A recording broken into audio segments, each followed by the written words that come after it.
Bryan Bastin. Thanks a lot, Charlie. Well, the Milwaukee Admirals entered Game 2 of the Central Division semifinals in the Calder Cup playoffs with a 1-0 series lead against the Manitoba Moose after Friday's 6-2 victory.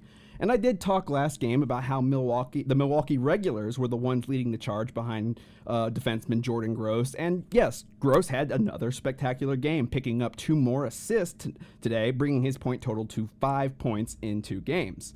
But Luke Evangelista and Kiefer Sherwood, both of which spent some time with Nashville this season, helped bring the game to overtime, each picking up a goal and an assist.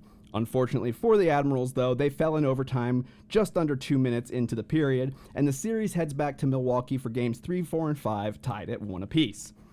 But I wouldn't start to panic if you're an Admirals fan, because despite the loss, there are several positive signs from the team that should ease your mind a bit going forward, and that is the topic of today's One Big Stat. Now, the Milwaukee Admirals penalty kill entered the AHL playoffs ranking 3rd in the league, and they've been incredible shorthanded this series as well. The Admirals have killed all 7 of Manitoba's power plays in the first 2 games, essentially eliminating the man advantage against Manitoba. But that's not the only part of the special teams that has excelled. The Admirals have had the man advantage 6 times in this series, and they've scored on 3 of them. Zach Sanford and Jordan Gross picked up power play goals in Game 1, and Kiefer Sherwood tied the game at 1 today with his power play goal as well. But despite the loss, I wouldn't worry too much yet.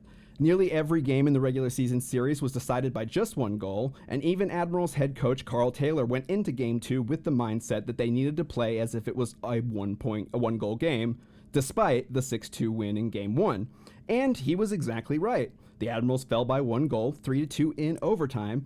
But this Admirals team should get better with every game as some of the newer players, as well as new arrival and Preds defenseman prospect Jack Mateer, arrives with the team, so I still like the Admirals' chances going forward.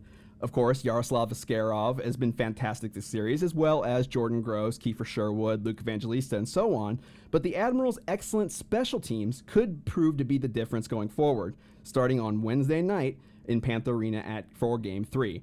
And that's tonight's One Big Stat.